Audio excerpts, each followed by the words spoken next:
Good day to all you glorious Rascallion Resonators, you absolute legends. The name is FOXSOL. Welcome back to the channel. Welcome back to some more Wuthering Waves. And hopefully wherever you're at, you're having a terrific, fantastic, and amazing day. So today's video, to be completely honest with you, we're going to take the time to break down the Shorekeeper. We're going to go ahead and we're going to take a look at the echo schemes that we can use with her. We're going to look at her skill tree. We're going to look at everything about the character, and we're going to break down different things about her and what you can do and what you can expect, basically from summon 0 all the way to summon 6. And then we'll demonstrate a little bit, possibly. So if you're interested, take a seat, relax, kick those feet up, grab something cold to drink, and let's start going through the breakdown.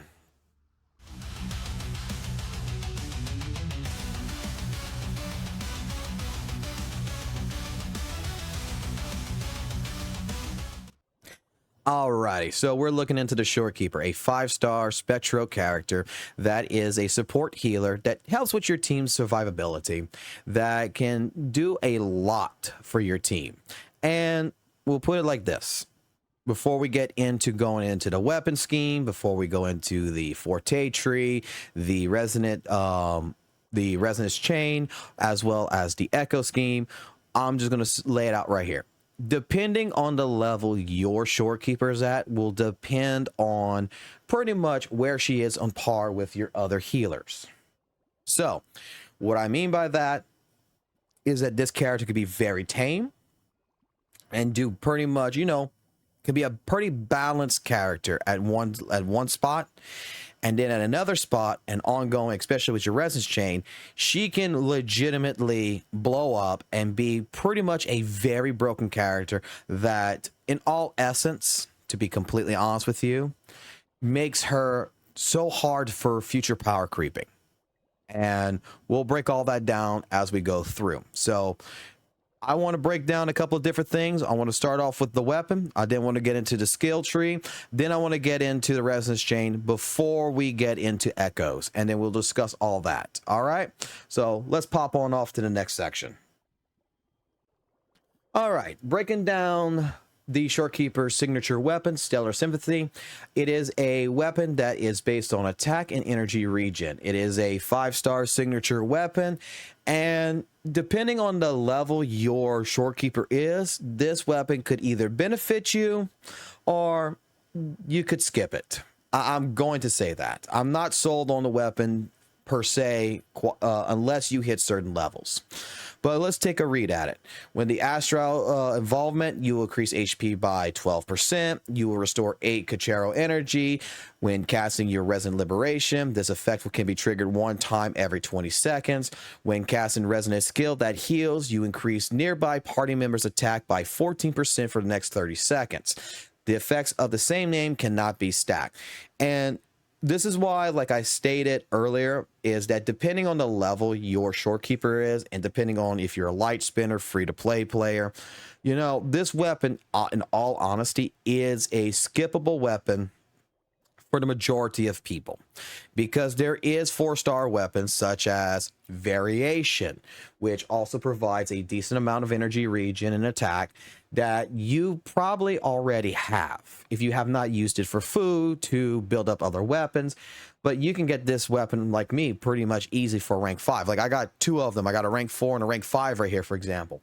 And you know, when you cast this right here, you cast 8 GLYTCH Energy all the way up to 16 at a rank 5, and it uses the resonant skill to do that. This is a weapon that I would suggest, in all honesty, if you are a light spinner or a free-to-play player and you're not wanting to spend too much or worry about you losing your pools, this would be a weapon I would say that if you already gotten it, get it. If not, you do have other options. Another option you can look for is Rectifier number 25. This is a weapon that you can go craft, and you can craft multiple dupes of this to where you can get it to rank 5. And if you read it, the Dawnbringer, when Resonant Skills cast, if the Resonator's HP is below 60%, they will heal for 5% of their max HP. So you get additional healing from it. This effect can be triggered once every 8 seconds. If the resonator's HP is above 60%, you increase the attack by 12%, lasting for 10 seconds. Now, that increased attack of 12% isn't for your team, it is for you. But this is another weapon that you could even craft and use as a substitution for both the signature weapon and for variation if you don't have either one. And you're already grinding the bosses. I'm pretty sure you haven't crafted really anything. And to be honest, you might be, but hey, I think a lot of people haven't really used the crafting station that much. This is a good weapon that you could craft for the Shorekeeper if necessary. So yeah, like I said with the signature weapon, I'm not sold on it if you are a rank 0 to a rank 1. I don't think that the 14% attack that you're going to get bonus for your party member is really that big of a deal. It comes into play later on when you get past rank 2, and we'll go into that here shortly, and I'll explain the reason for that. But just know, if your Shorekeeper is rank 1, rank 0, and you haven't summoned for the signature weapon, you don't need to summon for it, unless otherwise you're going past summon 2 on Shorekeeper. All right, let's move over really quickly to the Forte tree, and then actually, let's move on to the resonance chain, and we'll explain this reason first. All right, let's break down the resonance chain, and for you guys out there to explain to you the reason why, I said originally, I wasn't too worried about the Shorekeeper. I was kind of mad about the Shorekeeper and her weapon, and some of y'all did not like that, but let me explain why. At a rank 0, she's basically as good as Baichi, good as Varana. She is just a very good, decent healer that provides a crit rate and a crit damage buff to the other party members on your team with her ult, as well as do a little bit additional healing. When you get her from rank 0 though to rank 1, summon 1, the Stellar Realms will generate a Resonance Liberation in loop and will gain the following enhancements. Basically, the range of healing will be extended by 150% for the buffs and everything else. The duration will be also extended by 10 seconds. And then when you cast intro skill discernment with the Shorekeeper, it will no longer end the existing stellar realm. So if you look at the Forte tree later on, her intro skill originally states that if you cast discernment, it will destroy the stellar realm. But when you get her to a summon 1, that no longer happens. This isn't as broken as some people kind of was mentioning before. The broken part comes in next. Knight's Gift and Refusal, summon 2. The outer stellar realm now increases the attack of all party members by 40%. Now, remember when I said that the weapon originally was a skippable weapon?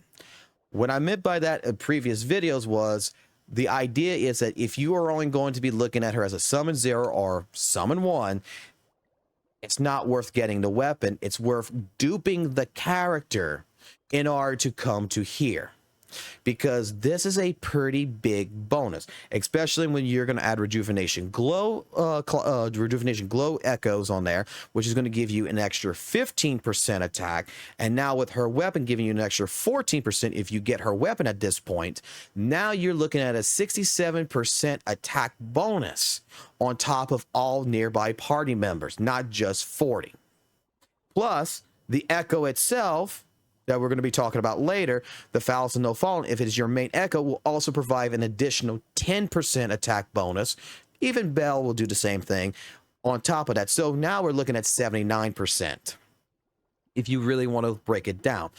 This right here, if you look at it from the case scenario, Baichi, Varana, rank 2 beats them out.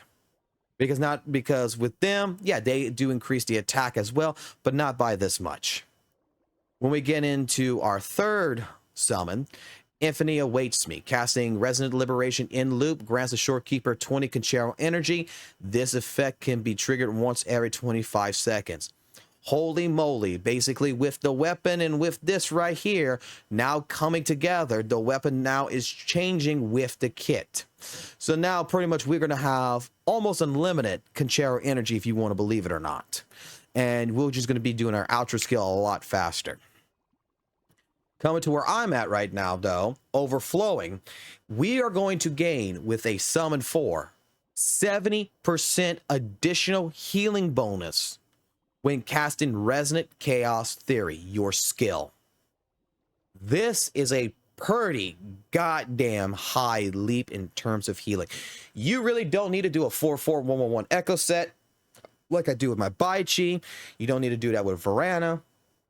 You could straight up go into a 4-3-3-1-1-1 build, and you could be healing for close to 8,000 to 9,000 with this character just because of this perk.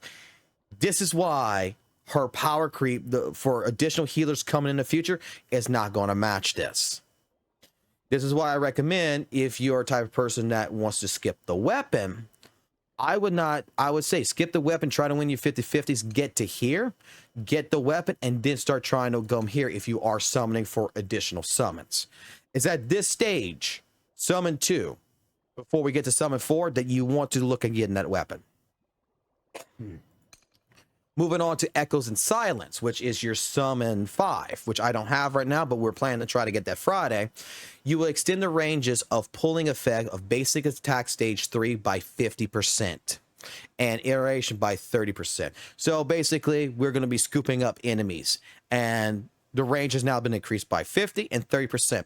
I'm not too concerned by that, to be completely honest, but for a lot of you out there, that you may like that idea, because that means now the ranges are much higher, and when we swap out to our DPS, whatever, we can basically have them all crowded in, and we can beat the shit out of them. Go into summon 6. Now, this is where a lot I'm going to put in. This is actually really good, and it's not as good as what some people thought, okay?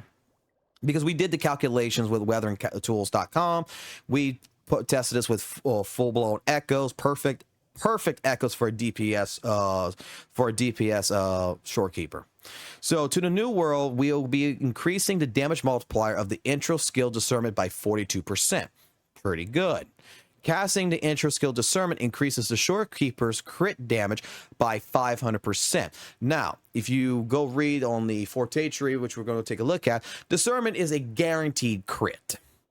And knowing that the crit damage is going to be also increased by 500%, plus your realm that you're going to be in is going to be also increased by an additional 25%, and not counting what echoes you have on top, you will be critting really fucking hard. You're not going to be critting probably like 2-3 million for discernment, but you are going to be hitting pretty hard. You are going to be hitting like a truck, and for a support, that's pretty damn good. It's not as amazing as some people make it sound, but it is pretty damn good. So, all right, let's go ahead and move on to the skill tree next, and then we'll talk after we look at the skill tree. Then we'll talk about, echoes, and then we'll talk more about the character afterwards. All right, let's take a look really quickly at the Shorekeeper skill tree. And I'll say it like this. When it comes down to it, there's not much we're going to be going through over this, but we're going to take a look at a few key parts of this for you guys. And we always like to start off with the outro skill. And when this one is Binary Butterfly. Shorekeeper will summon 1 Flare Butterfly, 1 Dim Star Butterfly to cycle around the Resonator on the field for up to 30 seconds, granting the following effects. If the Resonator on the field is hit or launched, tapping the dodge button will allow the Resonator to immediately recover from the interruption, triggering a successful dodge. The Resonator launched in the air can land on the ground standing if they are close to the ground. This effect can be triggered up to 5 times. So if you ever get juggled, you have already done basically the outro skill for her, and you did the intro skill. So let's say your team is GN and Shorekeeper. Shorekeeper does her outro skill. You bring GN in. You get juggled in the air by the tactical hologram boss. You can dodge up to 5 times, and it will be successful. So keep that in mind. As well as all party members' damage is amplified by 15%. So remember when I was talking earlier about the resonant chain, about the 40%, about the 15% damage boost that you get from the rejuvenation glow, the 15% damage boost, the 14% damage boost you get from the weapon. Well, you also get another additional 15% here, plus the fouling. So we're already in the 80% damage amplification with this at that point in time. So all this comes together really well, especially if you're at summon 2 on the Shorekeeper. Alrighty, moving on. We're going to take a look right here. When it comes to the Forte circuit, it's going to discuss about the Flare Star Butterfly when it targets the characters and everything. This is not really anything that too particularly interesting in. It's going to be dealing spectral damage. When the Shorekeeper has 5 segments, it'll be casting heavy attack, consuming all the segments on the nearby, and pulling the targets, dealing spectral damage. All of this, I would suggest that you just take a look, you read, and you get a good idea of a sense what this is. I'll be honest with you. I'm not too worried about this, the main skill. When we come up to the second part, the Life Entwine, when the Resonator other than the Shorekeeper takes a fatal blow, they will not be knocked out. They will be instead healed for 50% of the Shorekeeper's HP, while the Shorekeeper will lose the same amount of HP. The Shorekeeper's HP will not go below 1 from this effect. This effect can be triggered up once every 10 minutes. So, like GLYTCH, I believe it's GLYTCH number 6 or number 5 summon. GLYTCH, pretty much, if your character dies on screen and you have her and she's a summon 6 or summon 5, I believe, once every 10 minutes she can recover the DPS or the character that died on the screen and bring them back to life. I think it's called emergency preparedness or something. This is basically the same thing. Instead of it being 100% of a heal factor, it is a 50% heal factor. Looking at right here for self-gravitation, when the Resonator on the field is within the effect of the Stellar Realm, the Shorekeeper's energy will increase by 10%. Rover, if you have him on your team, will also gain an increase of 10% energy regen. That's if Rover's on a team. So he even gets a bonus energy regen because him and the Shorekeeper are pretty much partners at this point in time. Along with that, you already know the basic attack pretty much. You can read this. Just your buttons when you go ha ha ha ha pretty much. Resonant skill. Chaos Theory. This is going to be one of the primary skills that you will be using to heal your team. This will restore all HP. This will restore not all HP, but it will restore HP for all nearby party members and summon up 5 dim star butterflies, which will automatically track and attack the target, dealing spectral damage, following up with a basic attack in time to start the basic attack cycle from stage 2. This can also be performed in mid-air.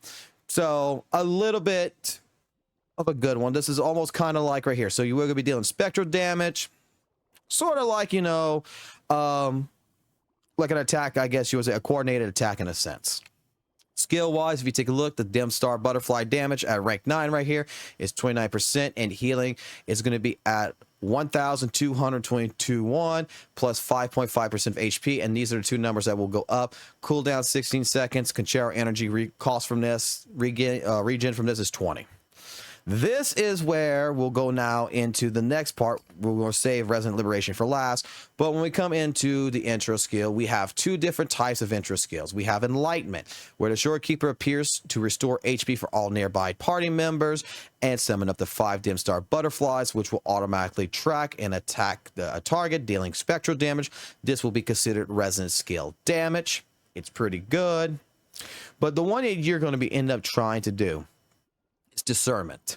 When a supernatural stellar realm is generated, the Shorekeeper's first intro skill triggered in this duration will be replaced with intro skill discernment. Casting discernment will end the current state of stellar realm, which if you read before, if you're summon 1, this doesn't happen. Restores HP for all nearby party members, deals spectral damage to the targets. This attack is guaranteed to be a critical hit, dealing resonance liberation damage. Remember when I said that there will be an attack, it will be spectral damage, and it's going to be considered a critical hit guaranteed. So that 500 crit damage you've seen with, you know, yeah, at summon 6, this will always be guaranteed. You don't need to have crit rate. You just need to have crit damage if you're trying to go for this. The intro skill discernment can only be triggered once each supernatural realm is generated. So that right there is a really good intro. And especially if you are summoned 6, this right here in particular, this last part of discernment is what you're going to be wanting to do. You're not, like I said, you're not going to be doing like 2 million damage or anything like that. You'll be doing a good, like, I believe there's some people who's actually showcased this. You'll be doing like a good, like anywhere between 500 to 700K, you know, for one big burst damage. It's not very viable to always try to do this, to be completely honest, in my personal opinion. However, it is a good perk. Now, looking at Resident Liberation, oh boy, we have basically 3 domains, and we'll go through them right now. The first domain, Outer Stellar Realm. Generate an Outer Stellar Realm to restore HP for all party members within this effective range continuously. This effect could be triggered once every 3 seconds. Now, Interstellar Realm. When a party member uses intro skill in the Outer Stellar Realm, so you have to use an intro skill, it will evolve into an Interstellar Realm. Within this range, the Interstellar Realm, for 0.2% of the Shorekeeper's energy region, all party members will gain a 0.1 increase of crit rate up to 12.5%. So the more energy region you have, okay, every 0.2% of it, you'll gain on the new, basically in a new DPS or the new character you summon in, a 0.01% increasement of the crit rate up to 12.5%. This is the reason why a lot of people are going to tell you that you're going to want 250 energy regen. It's just for this. That's why they're telling you to do the 433-111. We'll talk more about that later. Now, Interstellar Realm has all the effects of the Outer Stellar Realm as well. So you still have all these effects. You just have it with here. The supernatural one, I would call it, this stellar realm, the third domain. When a party member uses intro skill within the interstellar realm, it will evolve into this stellar realm. And within this, the effective range, now everything changes. For every 0.1 of the Shorekeeper's energy region, all party members will gain a 0.1 increase of crit damage up to 25%. And this one will also include all of the interstellar realms information. So basically, you're going to be buffing the crit rate and you're going to be buffing the crit damage. At 250 energy regen, you'll get 12.5 and 25% crit rate and crit damage. Along the lines, you have, your healing bonuses, and you're going to have your HP increase with these.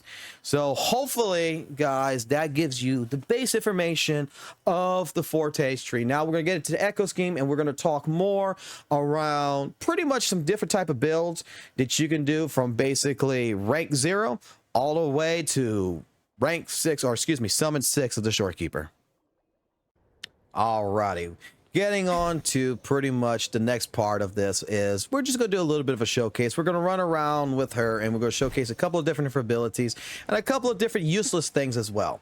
So one of the biggest things that the Shorekeeper has compared to anyone else is she has the ability to transform into a butterfly and traverse the land. And then while you're traversing the land, you could just go ahead and pick up, while you're moving on, you could just go ahead and pick up different resources. So you see, ta-da. You can see it. We can just pick up resources as we're in Butterfly. It's a great little feature that helps you traverse the land a little bit faster, and kind of like, with the other echoes, like Infernal Rider, you can just move around really quickly.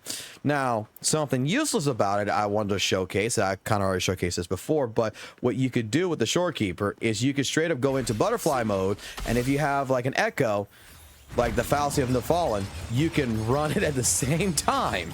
It's completely useless, but it's fucking hilarious because it eats up your stamina twice as much, because you're going to be eating up the stamina of both, with the Butterfly and with the Echo eating your stamina. It's not really pertinent to do that, but it's just fucking hilarious, and I think it's gorgeous to do. Now, taking a look at some things, we're going to come over here and we're going to fight these guys over here real quick. Boom, boom. So just taking a look, we're going to try to build up her stellar realm so that way you guys can see for yourself just, how good this actually is and what it actually does. So let's build it up. Let's hit our Echo to get that energy regen. So if you didn't know, you can just hit the Echo one time and it will give you that 10% buff for a little bit, for 20 seconds or whatever, to build up the energy regen.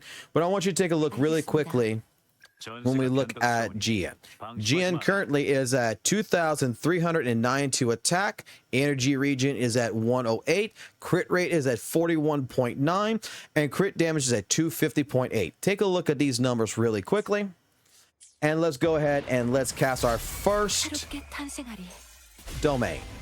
This is our first domain. Now let's go ahead and check on the character. Let's check on GN. Now you see GN's attack has just went up to 2,801. Crit rate hasn't happened yet, nor has crit damage happened. So let's cast our first intro skill, which is GN. Come in. Now we're at 69.8% on the crit rate. And for some reason, the crit damage actually went up to 294.8, and we haven't did the intro skill yet to get into the next one. But okay, maybe it's just counting it now. Moving in, we did our next intro skill. There it is. Now I went up. Crit damage went up to 318. Crit rate is at right now 69.8. That is. And also our attack went up to 3600.51. Now that's also with GN having his own buffs internally as well, but you get the point of how this works out, I totally believe. So, like I said, Shorekeeper is a very good character. You can see that we're healing for right now 8,000 right now, close to 9 with the build that we have. If we put more HP on that, it would definitely be even better. But this is where, like I said, the Shorekeeper, my personal opinion still, if you are just getting 1 or 2 copies of her, it's not worth getting her weapon, and it's not really worth looking at too much around her. That you should be definitely looking at her at a higher ranking. So rank 2 and above is where you want the Shorekeeper to be, in my personal opinion. And she will be a great asset to your team. And if you don't get her now, you're looking at Camellia. She should be a rerun in the future. And then at that point, I would definitely tell you, look at getting her, because I don't think we're going to be getting another support anytime soon that's going to be power creeping her at all. So, yeah. Also, really quick with the butterfly, it does traverse over water. So if you were wondering that. And if you got like little low mountains and everything else, you can also go ahead and climb those up really fast too. All right, so hopefully this guide helps you guys out in some way, shape, form. If it did not, please go ahead and dislike the video, criticize it below. I know there's probably some more things I could have covered in this video, and I do apologize. I wanted to try to make it as short, condensed, as sweet as possible, and provide you with as much information as possible. But hey, if you got questions, you got feedback or anything like that, and I'm live streaming and you check me out, we live stream here on YouTube, by all means come in, and I don't mind stopping what I'm doing to answer questions about the Shorekeeper or any other characters if you do have questions. So, consider liking the video if it's helped you out. If you liked everything you've seen, consider subscribing to the channel if you want more content like this, because we try to do daily content on this channel as much as possible. And above all else, guys, keep it classy, keep it jazzy, keep it real, and I'll catch you on the flip side. Have a good one.